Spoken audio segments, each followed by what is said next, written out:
Welcome to the wonderful world of wine, exploring all things wine with you. We are your hosts, Kim Simone and Mark Lenzi, and you can find us on Facebook at The Wonderful World of Wine.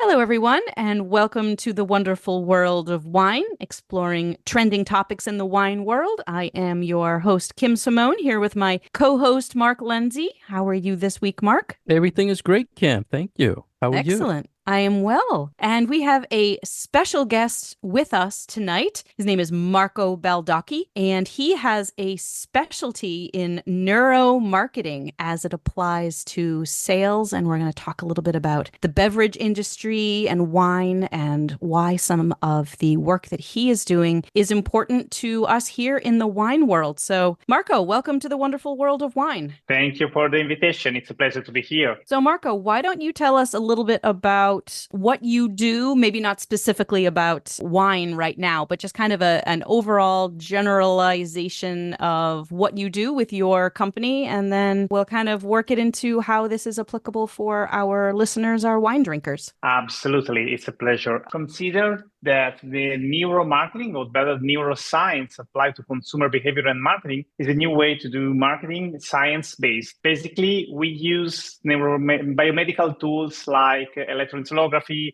high tracking, galvanic skin response to figure out what's happened in the human mind and body when we do an experience. So we are able to intercept all the unconscious emotions, all the unconscious reaction that we have when we grab a product, or when we watch a video, where we drink a wine, or we hit a product or something similar. To simplify a little bit, it's like if you could be able to open the brain of your potential customers and read into the mind. So it's like a science-based way to intercept all the hidden needs that the customers can have. Marco, welcome to the show. And this is such an interesting topic. Kim and I said we had to have you on the show. So can you give me more of a background? Neuromarketing, what is your education? What is your background on that? How did you get into this field? There is an amazing story. My story is a little bit crazy. My background was marketing, and then I studied neuroscience because I figured out that there is something strange in our brain, and there is something amazing. And we are really an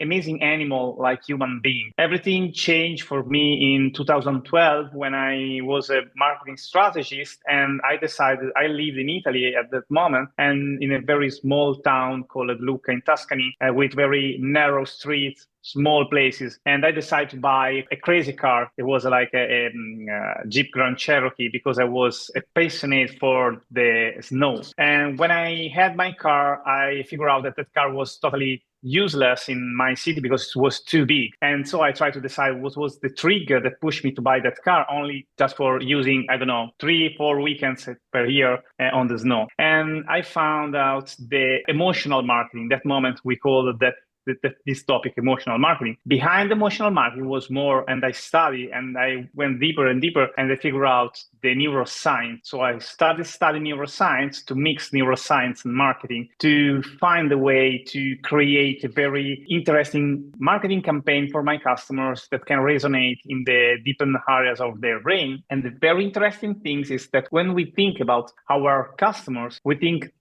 imagine them like a rational animal, but when we are buyers, we are totally not rational. We are emotional animals, and we rationalize our emotional processes. And starting from that point, I started studying neuroscience, and I find out an amazing world made by emotions. It's like an incredible dance between emotion and rationality. And this dance brings us to make a decision. That's a great story about the car and what caused you to have that emotional need to have something, and that curiosity about how to sort of channel that into something that is useful for, I think, not only other people, but then your company. So what a fascinating story. Have you ever, Mark, been in a situation where you feel like you made a purchase like that, where you would, it was just more of an emotional response than it was a smart one, I guess? I'm like that all the time. I could Are see you? something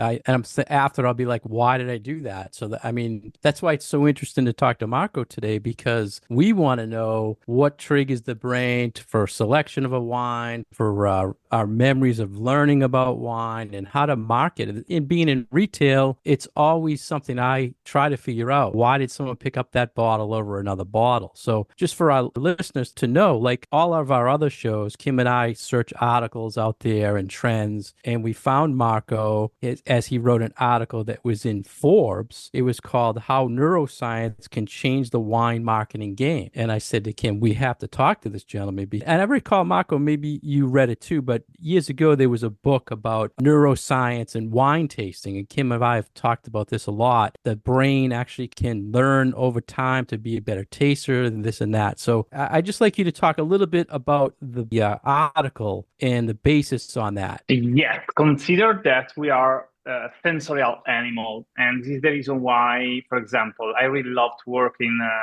food and beverage industry, and I'm Italian, so I really love wine, obviously. And the very important thing to understand that, like sensorial animal, the food and beverage industry is the only one that uses all our senses. So we are able to explore all the information we receive through our senses, and they create an emotion and then a perception of something. And the wine is an amazing word for that, because the experience of drinking wine, of choosing a wine, is for the 97% based and triggered by a sensation and emotion. For example, when we talk about the persuasion, we often say that the persuasion is a path made by 3 steps. The first step is to get attention of your potential customer. And it's the moment when you are walking in front of a shelf full of wines, but one catches your attention. Then you have to create an emotion. And that's happened when you get the bottle in your hand and you feel the material, you feel the weight, you feel the color, and then you have to engage the rational processes, the rational part of our brain. And this is the moment when you turn the bottle and start reading all the information that you have about that wine. There is a wine, for example, that works with augmented reality in the United States, and they work a lot with emotions, and it's became like a fun tool that can increase the perception of gaming and so engage more the people. And the sensoriality of a wine is very, very important, not only for who really knows the wine and who has a huge knowledge about this, like a professional or like an expert, but also for the normal consumer. It's very important. We are really an emotional animal. So all our decision making is triggered by an emotion, or better, the science told us that 95% of our process decision are triggered by an emotion. And only then, after that moment, we have the rational part that decides if the price is right, if it's the right product we want to buy. But a very important thing is that the human being decide and get the decision and have an idea of the things we have in front of us in more or less 7 seconds. So you can imagine that you work a lot on your, label for your bottle, and you spend years, probably months, to improve, to create all the small details, and your customers need 7 seconds to have an idea if they want to buy your product or not. It's a huge challenge. Yeah. So it's that emotional response right at the beginning, like even before you pick up the bottle, even before you turn it over and read the back label. Yeah, it's sort of a different way of the way that we have kind of been told to tell a story about a wine, that people want authenticity and they want to know the ins and outs and the details. But from your perspective, it's grabbing them with that emotional response in those very first few seconds. So beyond just what the label looks like, what is that for wine marketers? beyond The- just the- what the label looks like? Or is it just what the label looks like? No, there is a lot of potential Hmm. triggers that you can use. The name of the wine is one, the colors that you Oh, use, the okay. marketing you create. For example, I want to tell you a story, about real story about my lab. A company, the Italian company, they are wine producer. They came to us and they have to rebranding all their wines. They have three lines: one for expert, one for passionate for wine, and one for young guys that want to have a social drinking moment. And they asked us, okay, and they explained to me all their wine, and they told me, okay, the owner told me, my wines, all my wines have a soul. They are like person for me. And so I say, okay, it's very interesting, but for a human being, it's possible to associate a human being to a wine. Drinking a wine, closing your eyes, your unconscious mind is able to imagine a person. So we did a test and we did our research, and people have to drink this wine with a blind test, and they have to using our tools. We're able to figure out if people can imagine some physical description, behavioral description, and how I can say, and the character, the personality of this wine. And So the you results. personify the wine. Correct. Basically, our tests are qualitative and not quantitative. So we use 30% per wine or better per line to have this result. And the public that we use for our research was aligned to the public of the company. And the very interesting things was the result was crazy. But for crazy, I mean, the 99% perceive the wine like a chess player. And that you can imagine that's insane. That then one, for example, for the company was a guy that you can ring his bell without no advice before, and just, okay, I ring your bell and okay, go out for having fun. For the public was a woman, 40 to 50 years old, that she is very organized, that she loves math. She has her wardrobe divided by colors, so a very rational person. In this case, the 97% of people had the same idea. And this test was one by one, not like a focus group, because the focus group, you have the rational answer. In our case, the answer was totally irrational, because the tool we use is called implicit reaction time test. So we analyze not only the reaction that the people had, but also the time of reaction. Under 300 milliseconds, the reaction is totally unconscious, because we don't have the time to, I'm trying to simplify a little bit, we don't have the time to use the rational part of our brain. If you need more than 300 milliseconds, we start using the rational part of our brain, and so often we don't give the real answer. And the answer was crazy. So one of these wine has been called like the chess player. One was the introverts. One was, that's it. Oh, cool. So did you give them options? Yeah, they Yeah, had you did. options. Because I'm like, Yes, how did they all come up with a chess player? No, so you gave them options, and they have they just options. gravitated towards a particular one. They had option. For example, they had option like this person loves to play chess or, I don't know, tennis. And then they have another question. This Oh, okay. guy would like to play tennis or soccer or baseball, and we have a lot of sports, and people decided that wine it was a red wine. That Yeah. wine was a chess player for This the is the 99%, 98% of the people. The chess wine. How cool. Wow. That is fascinating. I don't even know what to think about that. Me too. Me too. When I saw the result, I told to my team there is something wrong, because, for example, we have wine that 100% was an introvert person, or 100% was a woman, or 100% was, I don't know, a blonde girl or brown haired man. So I thought it's impossible. 100% of people that did the research have the same perception, just drinking a wine, and was totally blind. So they didn't see the color. They didn't know nothing about the grapes. They didn't know nothing about the location, nothing. They have just to drink and did the research. Marco, I also noticed you wrote two books, one on neuromarketing for food, and one was called Neurofood, I believe. How do you stay up to date on food and wine trends out there? Yeah, I wrote two books. One is also translated in English. It's a Neurofood, the last one.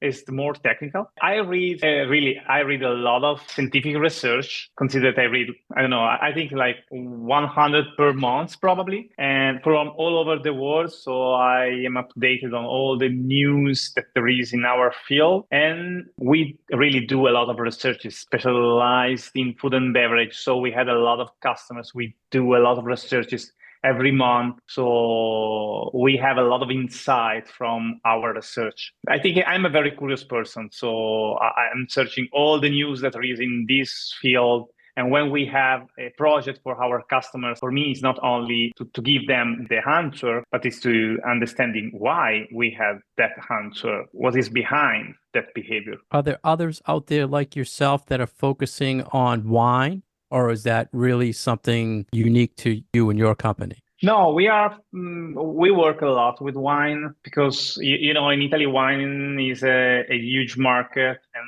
also, so I had a lot of experience in that field, also for marketing in wine. For example, wine company came to us to create a persuasive marketing, and they tried to talk about it's a wine imported in the United States, and they worked a lot on the origin of the wine, like it's made in Italy, but made in Italy is a overused concept. So we try to figure out what is the real detail of their story that is more emotional for their potential customers. So I asked to the owner of the company to tell them story, and we made a video with him talking about it, and we did the research. And thanks to the IIG, the electroencephalography, and our tools, we were able to figure out what was the most emotional moment of the story of this guy told us. And so we based all their marketing strategy on small details that was at the base of the most emotional moment of the story. And it was about a shaking hand gesture. When he spoke that is, all the people that work for him, and he go to the vineyard to shake the hand to the guys that work with him. And there are people that works with his father, and now they work with him. And so we figure out that the moment when we told about this gesture of shaking the hand was amazing, and was the most emotional moment in all his story. And his story is a really emotional story. Made by a family story. And so we based all their strategy on gesture of shaking their hands. And in 1 year, they had results like 434% more sales. Wow. Yeah. See, this isn't going where I was expecting this whole conversation to go. Somehow was thinking that that this type of marketing was going to be less personal, but it seems to me like you are using the technological tools that you have at your disposal, the scientific research, and almost making it more personal and adding to the story of that winery and taking those moments that really distill what a winery and what a wine is all about and focusing it instead of just kind of painting it with broad strokes. I think that is really fascinating and not at all what I thought you were going to be talking about. So this is really, really cool. Yeah, I consider that all the company have something that makes them different from the competitor. But often we are so concentrated on tell the story that we imagine that is good for the market. Yeah. Based on our competitor, based on our territory or something similar, that we lose the right point of view. And it's what makes me different from my competitor. What's my real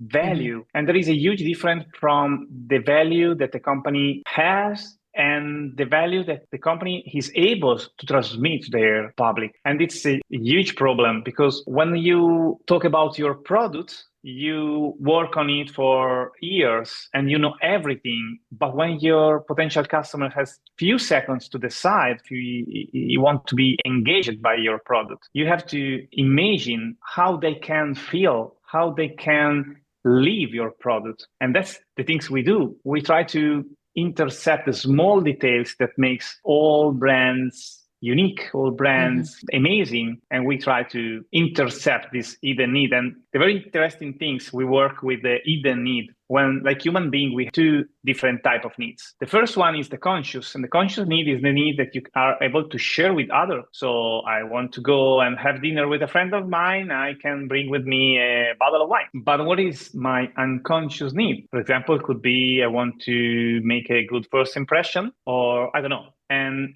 the unconscious need is a need that we have and we are not able to share with others. Often we are not able to share with us. And if you reach the goal to intercept that hidden need, you win. When Steve Jobs created the iPhone, he figured out that the hidden need of their customers to touch all the part of the screen just without moving the hand, just with one finger. And this is the goal for the first iPhone. and you know the story of the iPhone. And it's a phone, but now it's a status symbol, blah, blah, blah. So he intercepted it was a visionary probably, and intercepted the hidden need of their customers.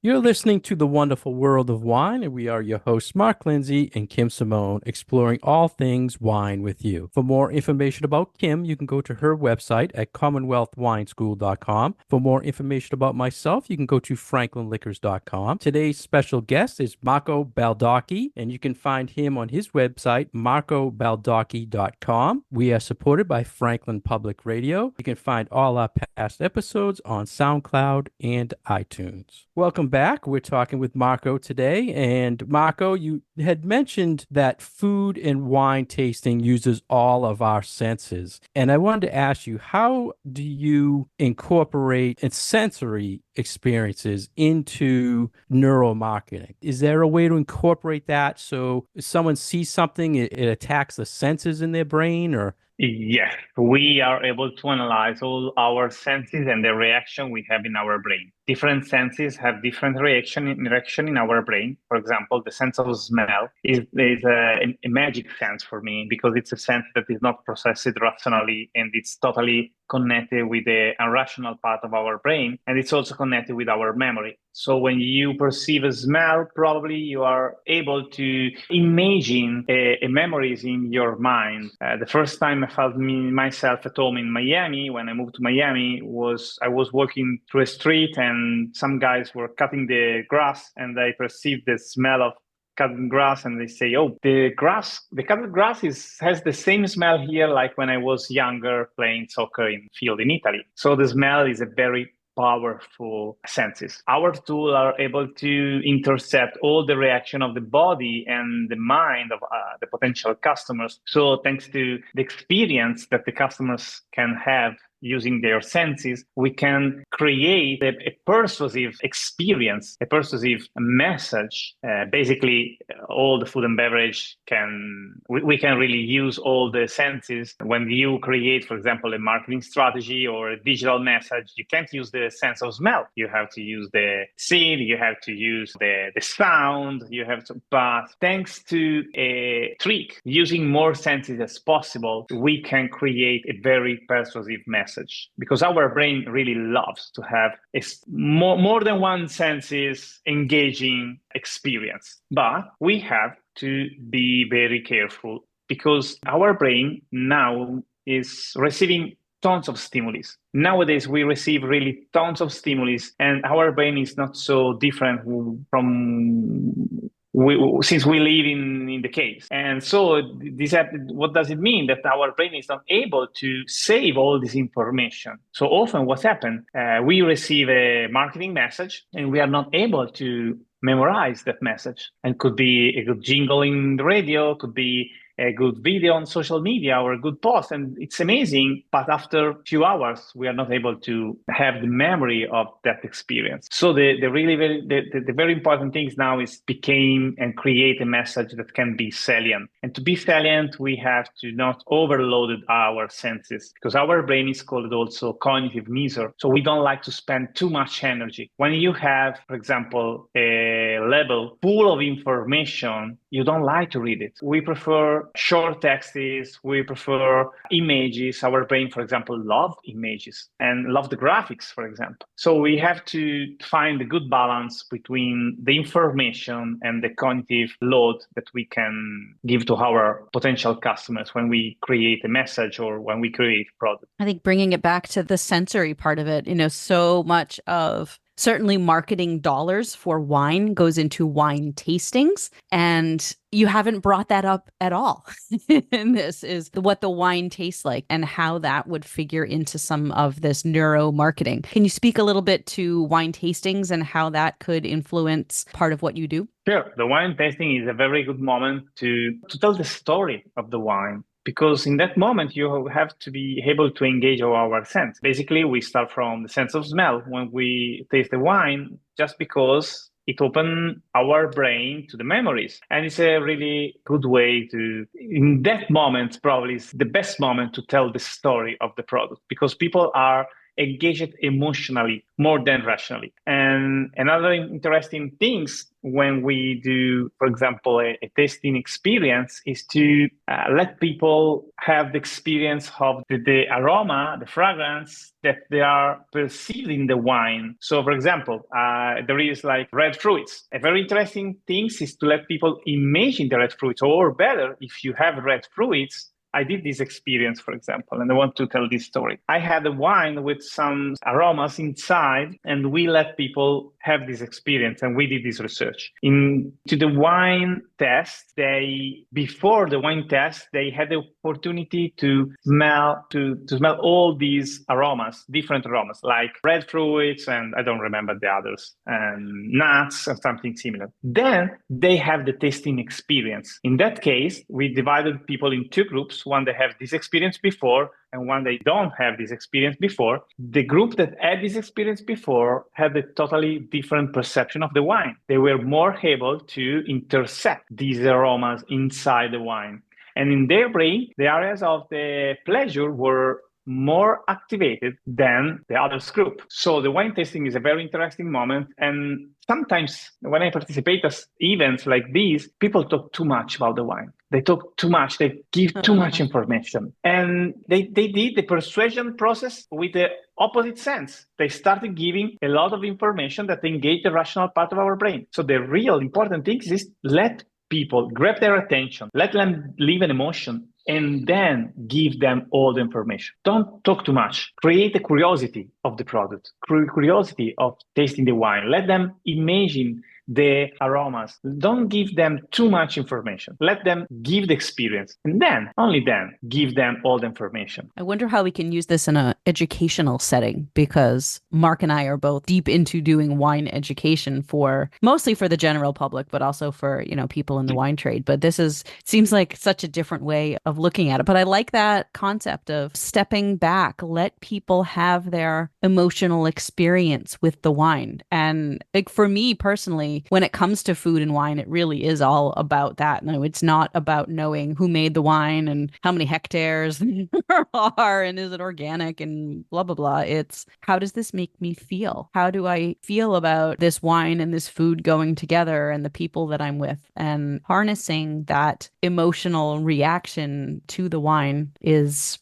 I think, something that we don't really talk about all that much. Certainly not from an educational standpoint. Correct. And there are another trick that I can share. It's create an expectation. Expectation is one of the most powerful emotional tool in our brain, because the expectation is probably two really amazing emotions in our brain and powerful tool. The one is the expectation, one is the fear of missing out. So what do you mean by expectation? Expectation is before you try a wine, I can tell you a little bit of the emotion that you can live. For example, imagine the chess player wine. When you get a wine that is called the chess player, obviously the curiosity is very high. Why a chess player? Right. And so I create you an expectation. Probably when you start drinking that wine, you have an expectation. For example, what can be your expectation drinking a wine? The name is the chess player. Mm-hmm. Okay. Probably you can imagine to the hood of the chess pieces. I have an idea. And so you can imagine, you have an expectation of the aromas that will be inside the wine. And if it is respected, if you will find absolutely the same aromas that you imagined before drinking that wine, you fall in love with that product. That product will be perfect for you because it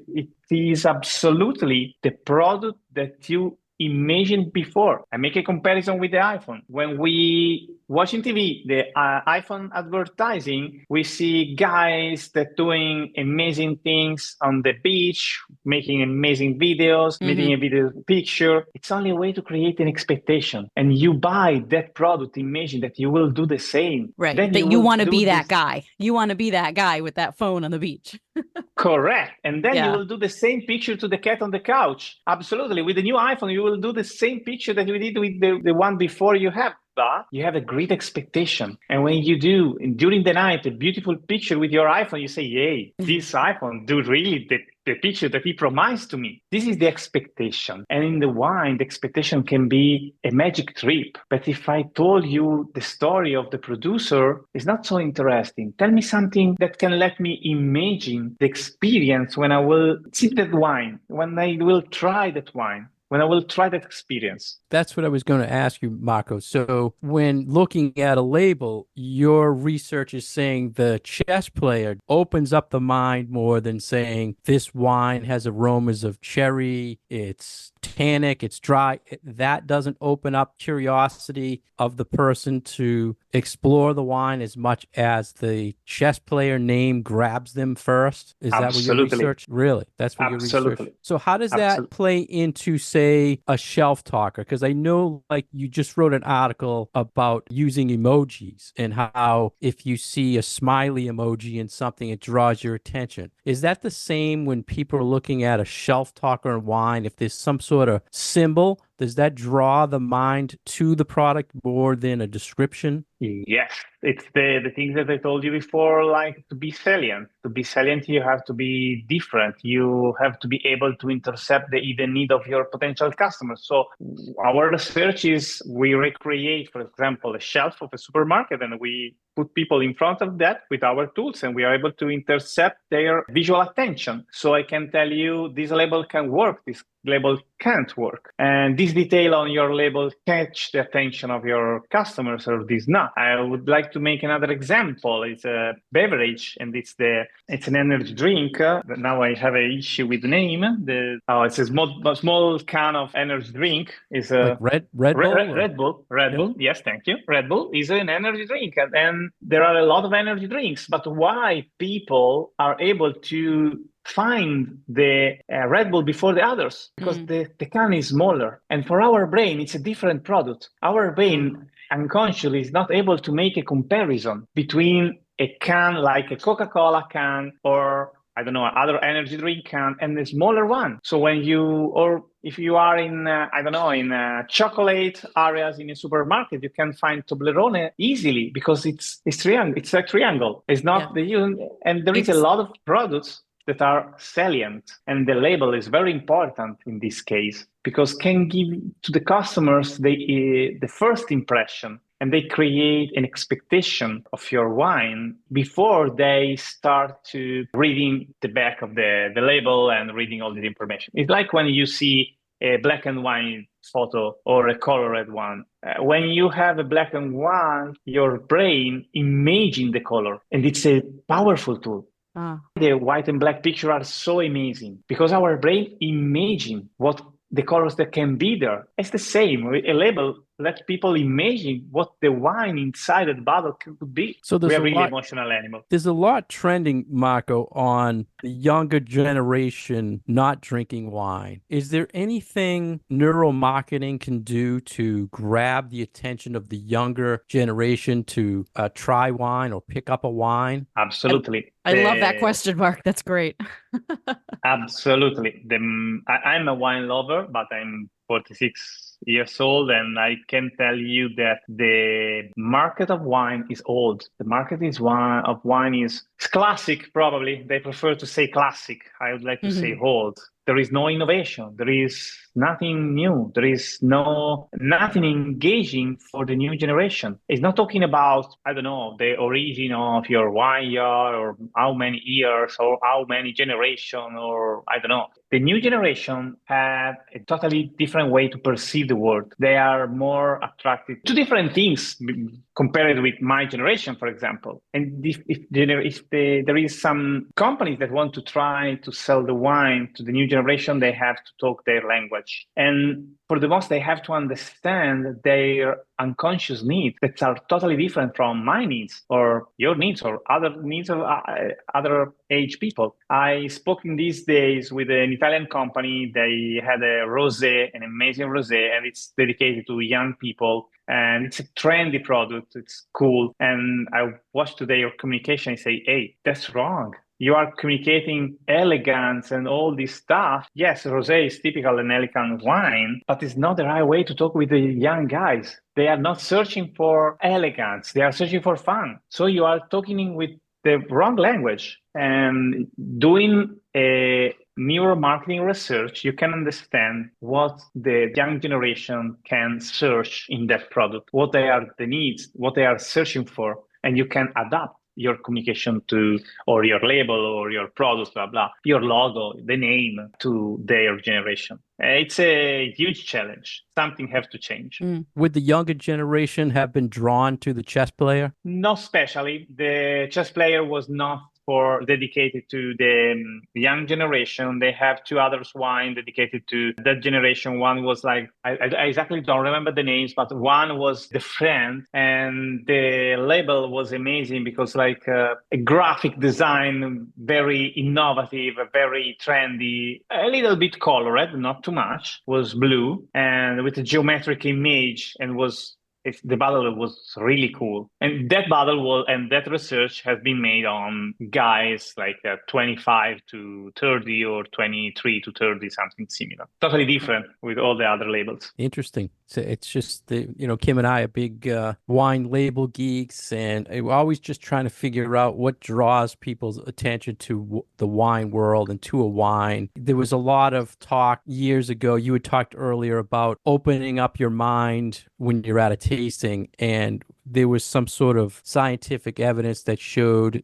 people who are super tasters use different parts of their brain than just normal tasters. They open up these different parts of their brain when they taste. So I can see what you're doing, opening up people's brains to different things, to perceive things. So I think it's very interesting. Yeah, absolutely. Sorry. No, go ahead. And I was going to say, I feel like that ties into this whole idea of the product has different value to different customers, and trying to focus on a particular value, whether it's, making you look good or this is something to have fun with, and that there are so many different paths that I think that you can go down in the marketing of a wine, depending on what emotional response you're looking for from your customer. Yeah. For example, about the sensation and the idea that different type of people can have the perception of the product, because there is a huge difference between sensation and perception. Sensation is the information we receive using our senses. Then our brain starts manipulating this information in our brain, and only then we create a perception. So a perception is an interpolated set of information that came from our sense. There is a huge research, very interesting research about wine tasting, and they let people drink two different wines. One with the cork,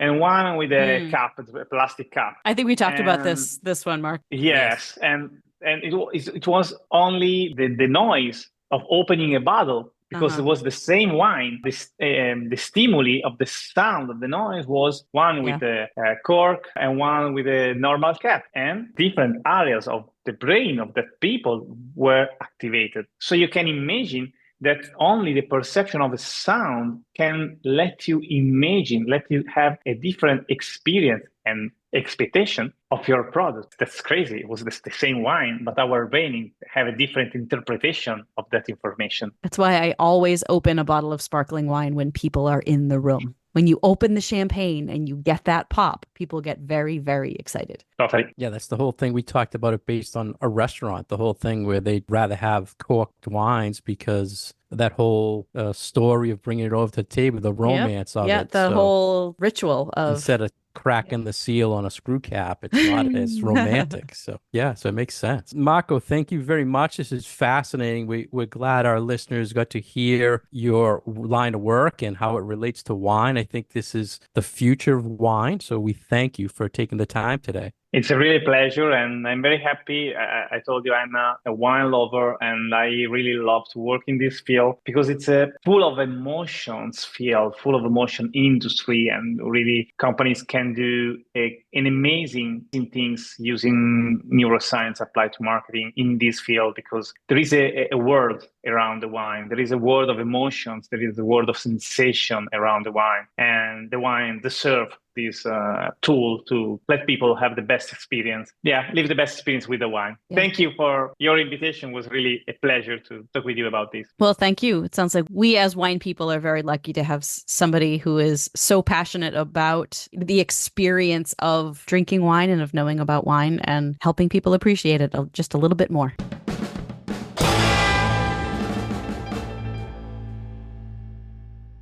Thank you for listening to us today on The Wonderful World of Wine. We have been your hosts, Kim Simone and Mark Lenzi, and our special guest today was Marco Baldocchi from marcobaldocchi.com. You can find our past episodes on SoundCloud and iTunes. And as always, leave us your questions and comments on our Facebook page, The Wonderful World of Wine. We are sponsored by Franklin Public Radio, and we will talk to you again next time. Cheers. Cheers.